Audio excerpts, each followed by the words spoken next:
Imam Shirazi World Foundation publishes a statement to condemn the practice of torture. Torture is an old-age tradition of repressive regimes and dictators who saw their interests in injecting fear and pain in the public.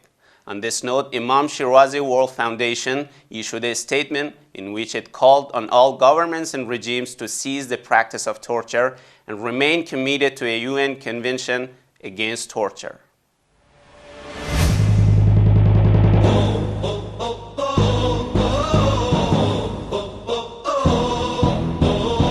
As per Article 1 of the UN Convention Against Torture, the term torture is described as any act by which severe pain or suffering, whether physical or mental, is intentionally inflicted on a person for such purposes as obtaining information from him or confession, punishing him for an act he has committed or is suspected of having committed, or intimidating or coercing him, or for any reason based on discrimination of any kind.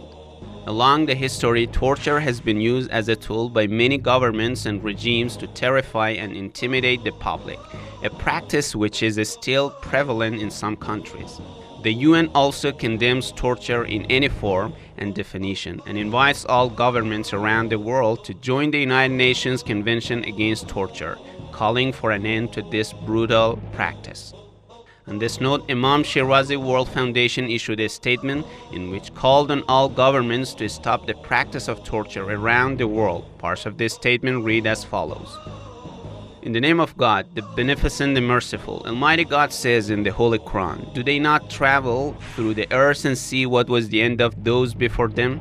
They were more numerous than these and superior in strength."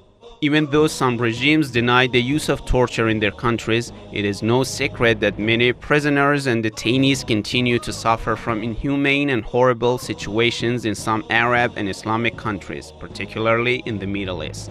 According to multiple reports, torture has been a common tool to extract confessions from prisoners and detainees in many countries. This trend can have really dangerous repercussions, and therefore it requires sound and comprehensive strategies to put an end to it.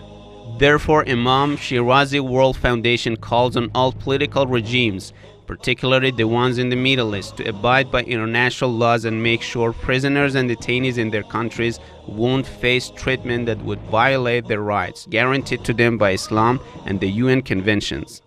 It should be noted that all nations have the inherent right to freedom and justice, and therefore their natural reaction to repressive regimes will be harsh and inevitable. In view of these realities, all regimes and governments must adopt a constructive and respectful approach in dealing with their people, since that's what the Almighty God would love them to do.